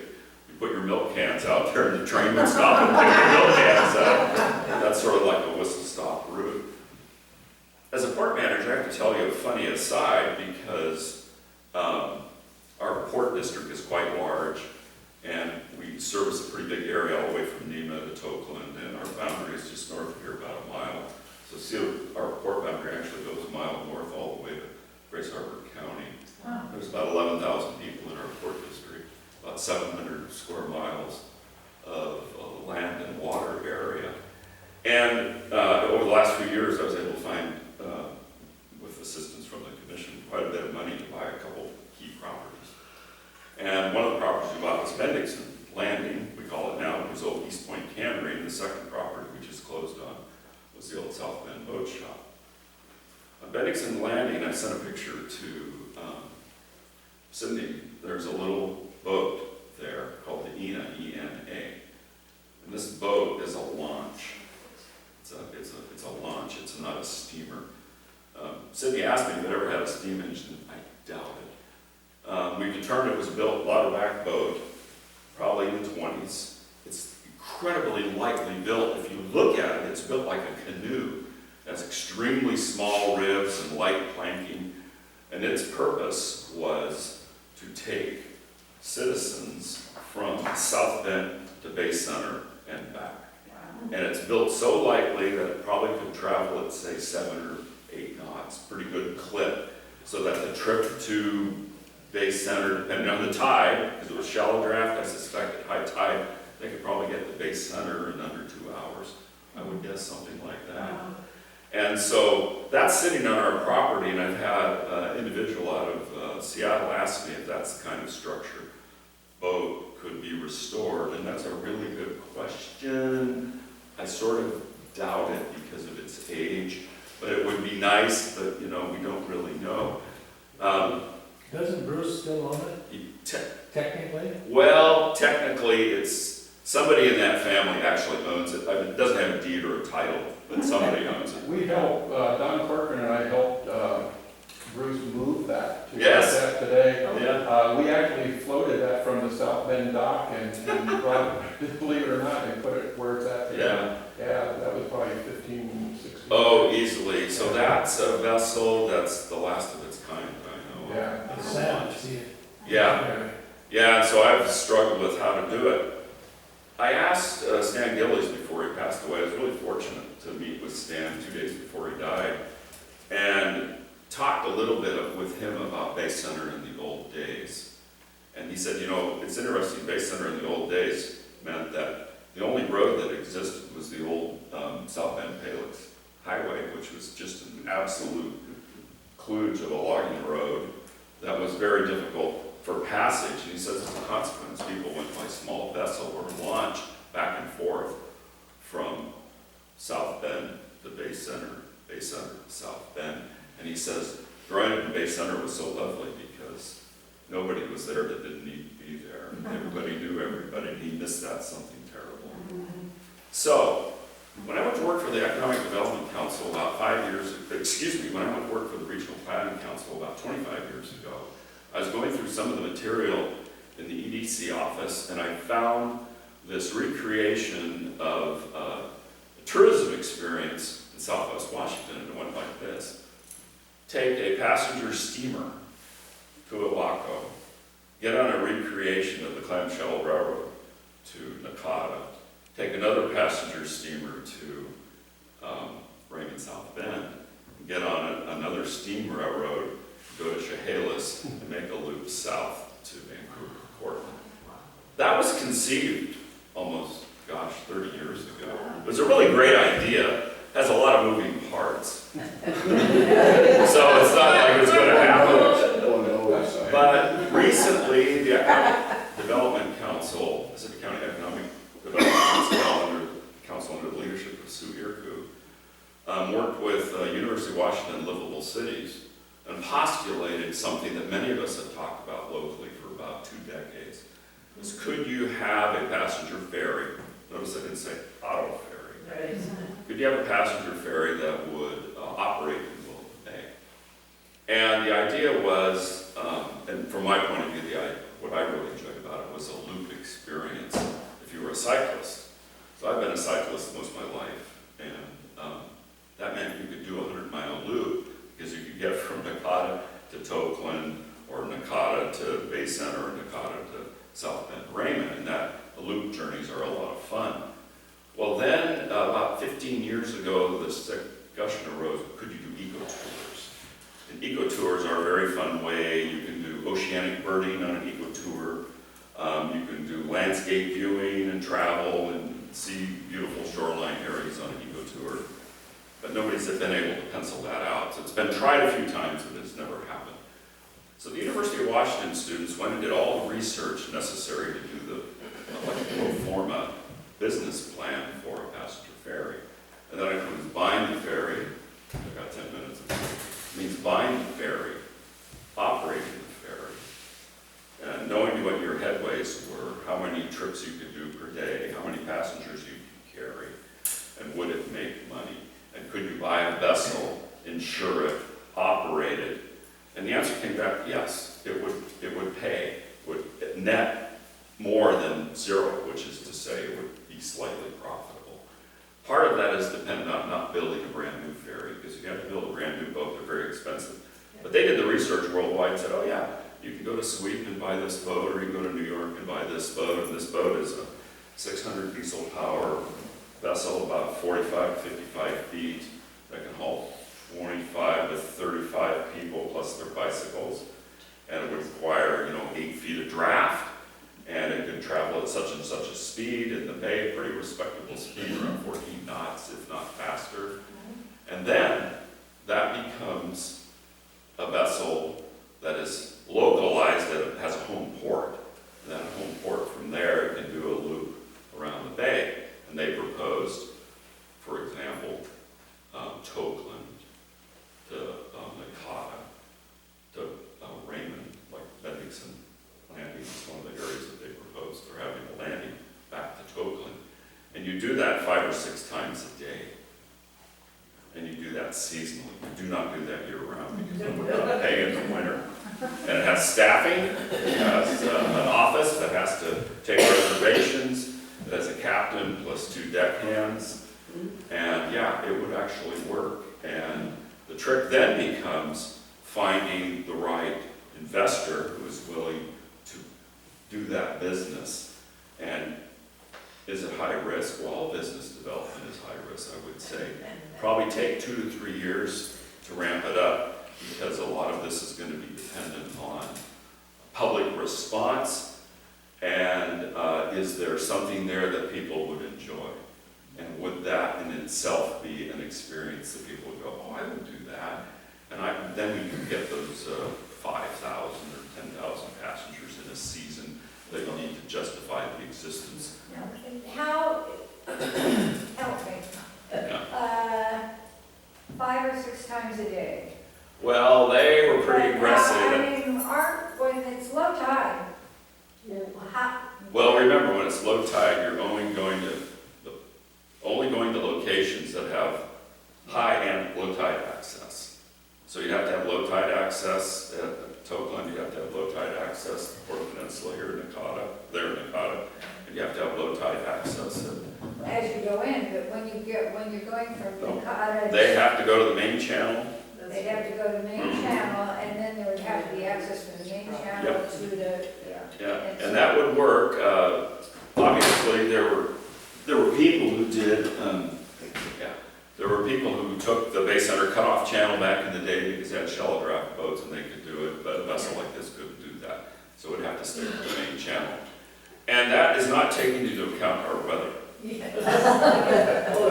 Those of you who are familiar with the bay know that in the summertime, in the afternoon, the wind comes up out of the northwest and it just blows like heck, and the tide's going out, and it's just really rough and very, very bad. So there's a lot of unknowns there. But the answer to the question is, yeah, they said it's doable. It would be profitable.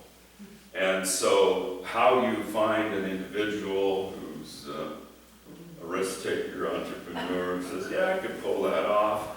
We talked about bicycle use. I said mostly probably e-bikes. E-bikes will be a thing in the future. People like me that pedal a regular bike will be dinosaurs. Literally, e-bikes will be very common. Did they say what the initial investment would be? Well, it's probably over $1 million. Yeah. Well, you talk about your port being the biggest one. Can you invest?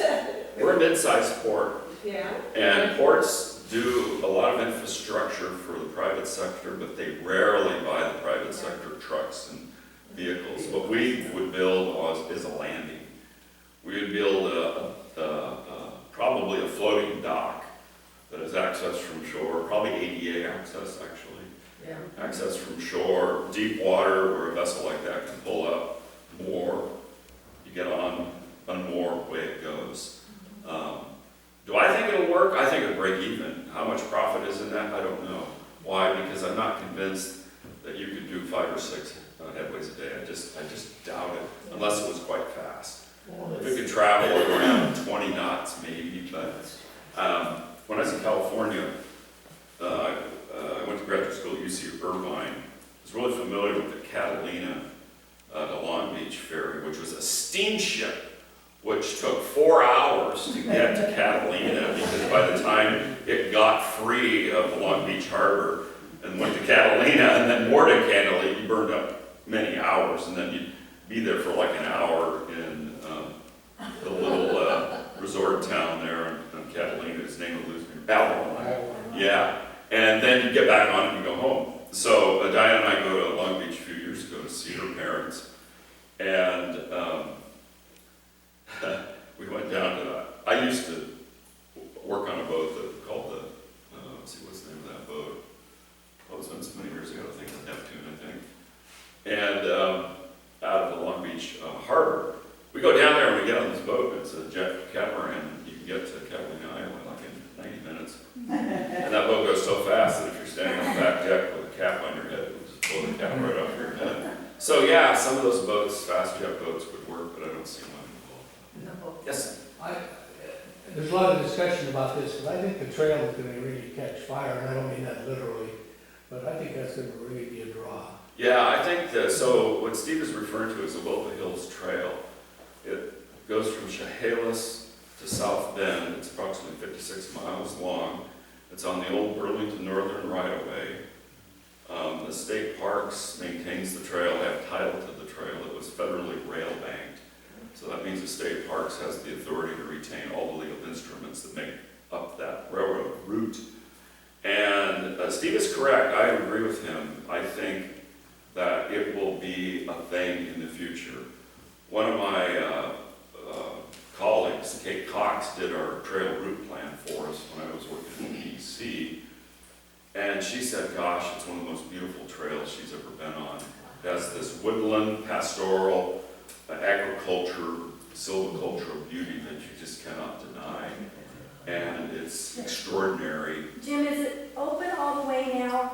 It's will be open later this summer. They're still working on decking a few bridges. Okay, because we have people ask us Yeah. at the museum. And I've been getting more communications from Washington State Parks and Rec Commission about its utility. There's a couple areas that are a little weird because of erosion on the Willapa River, and one of them's down by Hunt Club Road. Okay. And you have to do a detour over that stupid narrow bridge right there. We're trying to figure out how to resolve that. But I've ridden the trail myself at two of the bridges that I walked my bike across by stepping on the railroad ties. I've been, the old railroad ties have taken off, and they put new cross beams on it, and new lateral beaming on it, new decking on it, new handrail on it. Those bridges have been repaired. So they're very safe now. And I would say probably within 5 months, 4 months, it'll be open for access. It's partly paved, coming out of Chehalis, it's partly paved in Raymond. Most of it is hard packed gravel. Yeah. And so, and it's something that, let's see here, let's take a look at it. I'll be 70 in about 8 months, so I gotta think real hard about what I'm gonna say next. Most of you can do it easy in an e-bike. Yeah. Is that a good way to say that? Very nice. And I suspect it'll be a thing, as Steve said, in the future. Why? You don't get those experiences very often. And but the experience that we haven't solved yet is that land to water-based experience, which is extremely common until 1930. After 1930, those motor launches and steamboats gone. One got converted to an oyster bridge. Harold told them that. Yes. It's kind of like the streetcars and stuff, they had, the old Yeah. days too, electric ones that went out, and moved to. But the citizens have no choice because you have no road system. And the road system that existed by 1922 was only missing two pieces, Highway 105 and Highway 401. Highway 105 and 401 would not be completed for another 30 years. Yeah, and so Julie Butler Hanson was responsible for Highway 401, which connects from Nacelle to the Astoria Macklin Bridge. There was no road there when I was a young boy, nothing. And Highway 105 wasn't completed until 60, connecting Raymond with Tobin. So we all now are all vehicular driven, and you have easy access all over the county. I would say, honestly, horses wouldn't have been a big thing unless I were a farmer back in the day. One person asked me one time, what do I think the most sustainable period was in Pacific County? And I thought long and hard about this, and I picked about that 1890 to 1900 period for a couple of reasons. Ed Chellis told me that in the early days of the clamshell railroad, they cut a lot of pine trees to run the wood-fired boiler before it got converted to probably, number 3 bunker oil type fuel. As I got thinking about it, I thought, okay, lots of horses around the farms and horse carts, as Jerry talked about. The steam train on the beach was being driven by wood that was cut down, and so Ed told me, yeah, the wood that was cut down cleared the land so much that Dobby Waggart said you could see the Clifton life-saving station from the second floor where I grew up there in the house across from the cannery on Bay Avenue. So from that second floor of that house, you could see 2.5, 3 miles away and look right up. Yeah, now there are just trees everywhere, but he said that railroad, they had to need a lot of wood for that. The second thing he said about the railroad is all the sparks out of it caused fires, and fires burned everything down. And it was all open range, and the cows and horses ate anything they felt like eating, which explains why that goat ranch was north of Long Beach. Or that sheep ranch, the Loomis had was north of Long Beach, yeah. It was all open ground. Yeah. So that's the period I picked, in 1890 to 1900. After that, you had the Industrial Revolution, hit full steam, literally, in the county. So it's late 18th century. No, Yeah. no, but most of the, like you said, most people didn't have, my ancestors didn't own cars. They Right. didn't need to. They lived in Portland and they had a house in Seaview, and the streetcar went in front of the house. They could just walk outside, get on a streetcar, go down to the train station, get on the train, come down the other side of the river, get on the ferry, come across, get on the train let them out 2 blocks from their cabin, and they would just be here all summer. They just never needed a car. I mean, No. people could do whatever they wanted because there was transportation. And my grandfather, his dad was a railway agent, and he shipped a canoe for the kids to Tahala. It's hard to imagine that you could have a train take stuff to Tahala and then get on a cart and then take it to the mouth of the river so they could take their canoe, portage it up to Lake Quinault and take their canoe around up in the lake. Because this is 1910. But in 1910, you could take a train to Tahala. I think it's incredible. We just don't have, you know, it wasn't just cities and streetcars that had easy transportation. Places in the middle of nowhere, like Tahala, had transportation. But there were limitations. I mean, Oysterville was, you know, fairly much a hub. We were losing it by the time my mother and her brothers, and they were the youngest in the family, were going to school. But even then, in the 1920s, there was no way for them to get to high school. They, Willard and Edwin, with the agreement of the teacher, went to, did 9th and 10th grade here in an eighth grade school, because you couldn't get to the high school, even though there was a train, but the schedule wouldn't work. So you had to board someplace or go to Portland, and you know. So some places always got cut there off. were no roads for car trails from one farm to another farm. Well, some places got cut Yeah. off, but I mean, Cathlamet, they just took the boat. They didn't have a train, they didn't have a road. It was a boat. Yeah, that's why people lived Has near Dobby- water, that's right. Yeah. Has Dobby come and talked to the group, Dobby Wagner? Yeah, Dobby has. Did he talk about the famous sailing adventure in Ilwaco? No. Oh, this is a great story, which I'm going to leave you with. So, of course, Dobby grew up in the Nakata area, and my family was really close to him and Lila. In the 30s, he told this story of what happened when a circus came to town in South Bend. And so his father decided to sail their oyster smack. This is in the 30s, so cars were around, but the roads weren't being used that much. And so they had a sailing vessel in oyster smack. They're going to sail it to South Bend to go to the circus. And this is Dobby's telling of the story. Yeah, it took all day just to get to South Bend because of the weather was not conducive to that boat. And he says we got into South Bend just to see the last elephant being pushed under the rail. Some say the circus is still in South. So that was all. That was you know, there 30s. There were cars and the road existed, you know, but they decided to go for a Sunday sail. And they saw the butt of an elephant. Jim, I have a trivia. Yes, sir. You mentioned sunshine. Yes. You know where Napoleon is? Yes, I do know. Yes. I applied for 100,000. Yes, and the whole Stanley Peninsula area, people don't know. There was a city platted on the north side of the Columbia River. I don't know if it was actually named, but it was bigger than New York.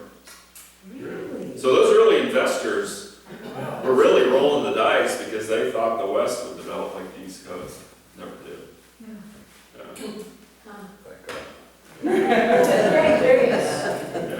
I have a question that's topic kind of, that when we started having those Port Peninsula squabbles, I realized I'm not taxed for that district. So Probably we can't taxed. vote. Why did that happen, that this whole stretch is not connected to the Port Peninsula, but it's across the water somewhere that way? Are you protesting? No.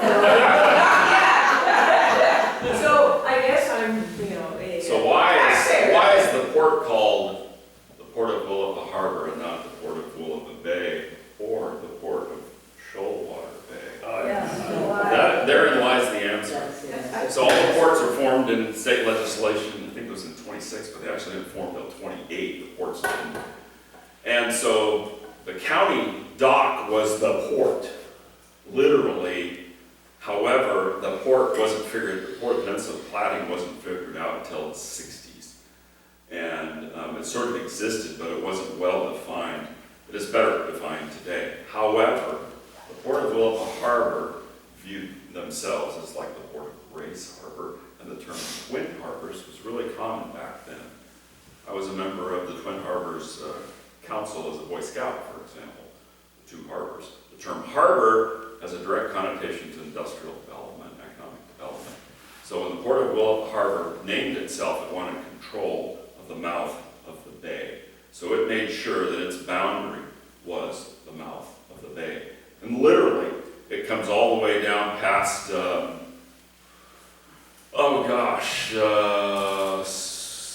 slough up there, down to about a mile north of here. Then it goes out a little bit, and it goes in a beeline for Lynn Point at Nema, South Nema actually.